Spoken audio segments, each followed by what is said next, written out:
Mr. Scott, Alan Ladd Jr., who's head of 20th Century Fox when this whole project Alien was coming about, was quoted as saying that he envisioned a film of great tension that works on the mind and emotions but isn't bloody or gory. There's something special about Alien Earth, and I've got to admit, this might just be the best entry since Aliens. That's something I don't say lightly, and to be honest, this franchise has been stumbling for years. There's been moments of greatness, flashes of brilliance even, but it's always been undercut by some baffling choices, paper-thin characters, and just the dumbest of plot decisions. Right. There was part of it I actually did like, and overall the experience was really cool having been in it. There was also a lot of dumb stuff in it, though. But this Alien Earth, it feels different. For the first time in decades, there's actually something that feels substantial, smart, worth even watching. So what makes Alien Earth feel so different? And why does it feel finally like Alien actually matters again?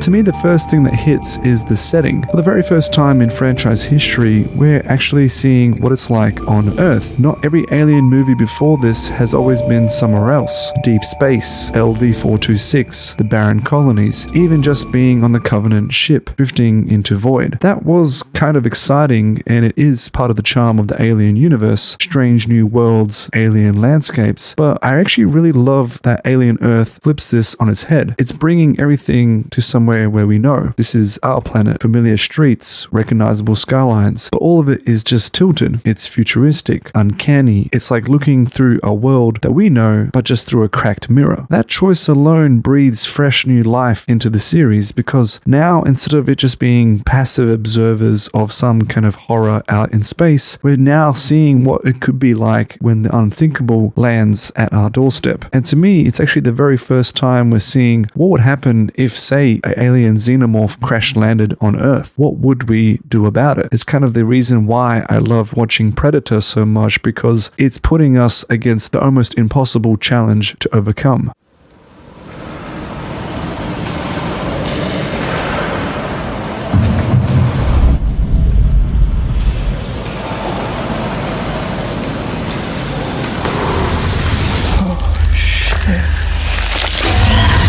The second part I love about Alien Earth isn't just the setting, but also its ideas and premises. Firstly, with immortality. Now, this is something that Alien has flirted with before. For instance, in Prometheus, we saw this obsession with creation myths, life and death, and dealing with bigger philosophical questions that all surrounded this central theme of immortality. But for some reason, they took all of these smart scientists and showed them making some of the dumbest choices ever been put on film. Taking helmets off on alien planets, running in a straight line from a falling spaceship, and having moments that killed any sense of credibility to their position. When it got to the point where they're on another planet, and then a space cobra literally shows up. Yeah. Opens up its hood. Yeah. And the guy who's in charge of alien creatures goes, "Hey, little fella, how you doing?" Yeah. I like that.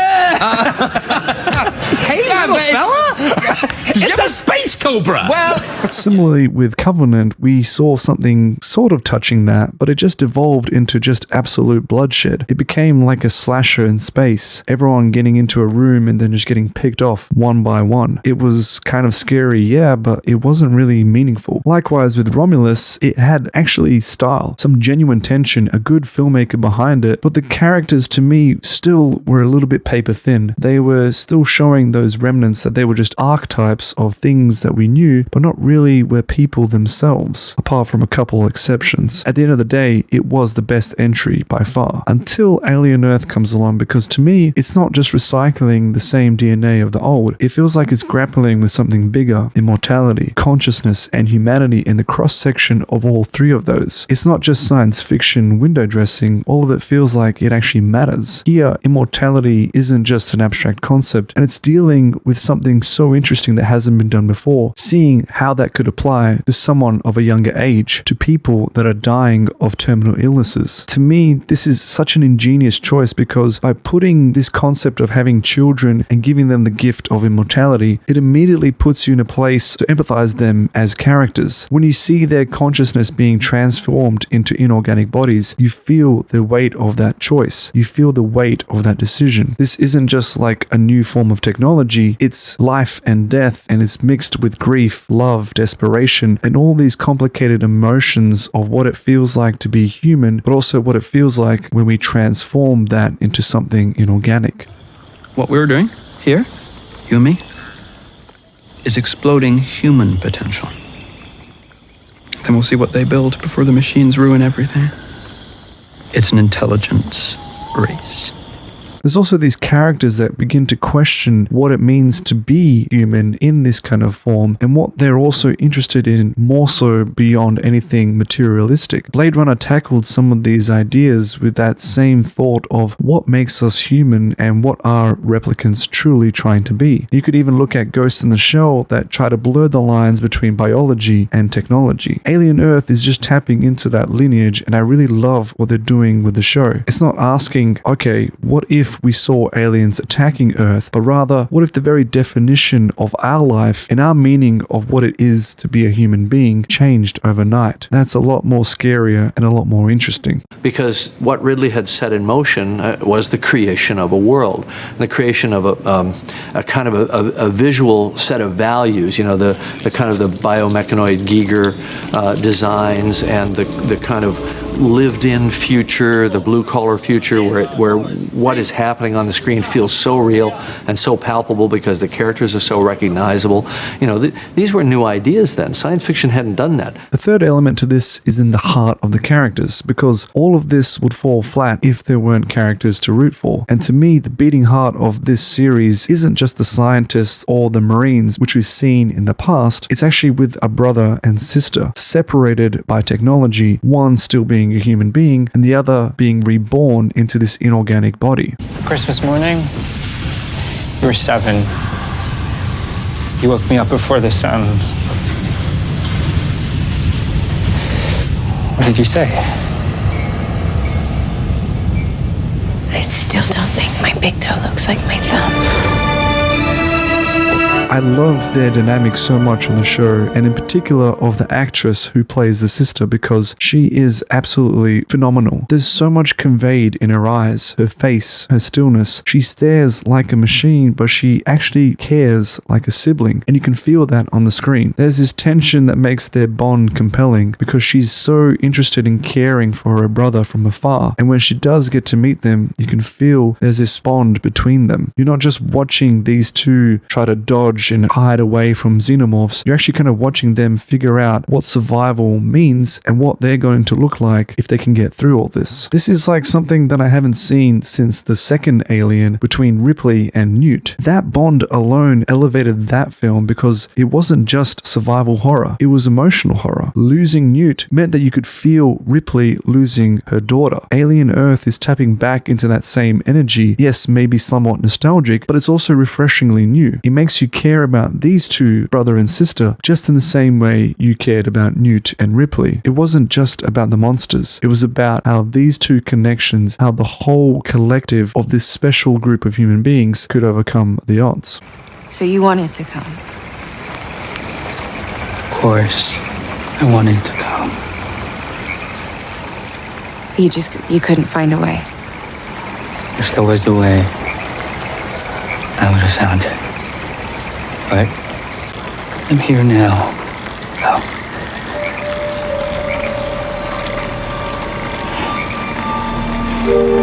I also really love the world building that Alien Earth has done in this series, because to me, part of the charm of the whole Alien franchise is seeing the visual design and the world that it creates. Even in the weakest entries, Prometheus still had great visual design. You can still feel like that this is a world that had such a great mystery with jaw-dropping visuals and production sets. This is why people still feel like defending that movie, because even though the story is ridiculous and there's moments of such idiocy, legacy, people tend to forget that and look towards the positive, most evidently in the visuals, the temples, the ships, the landscapes, all of which are, yes, hauntingly beautiful. Alien Earth keeps that tradition alive, and I really love seeing how it's set. The designs are so faithful to the universe, but also build upon what we've seen in the past. You can see like this is the future not so far away, and they're taking the time to use every little detail of the set to make you feel like that this is actually genuine and possible. You see the labs, you see the spacecraft, they all feel designed, functional, and all believable. I look at some of the cables and the surgical tools and instruments, and I'm like, that actually could exist. And I'm so glad to see that someone has taken the time to make all of that.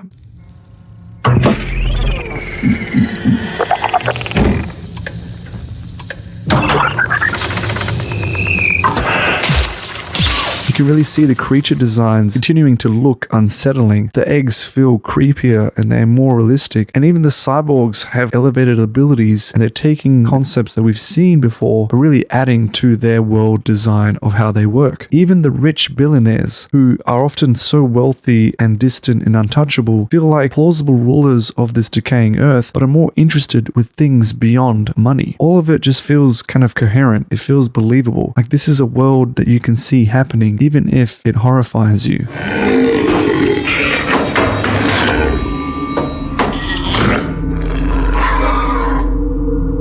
The biggest weapon that Alien Earth has is, to me, the format. It's not a movie, it's a show. That format shift changes everything, because for once, we're not racing through 2 hours of chaos. We have the time to build the world, the time to sit with the characters, and the time to let suspense actually breathe. This is what happens when you can get prestige filmmaking in a television format to meet a wonderful universe like Alien, because it feels like it's taking its pace efficiently, but also with such detail that you can really feel the world unfold. Each of the episodes, to me, leaves you with more interest for the next, because you know the horror is coming, you don't know what is going to happen in the next episode. There's a slow burn dread that is exactly what Alien needed. It's the difference between a cheap jump scare and this sense of doom that continues to linger on with every episode that happens.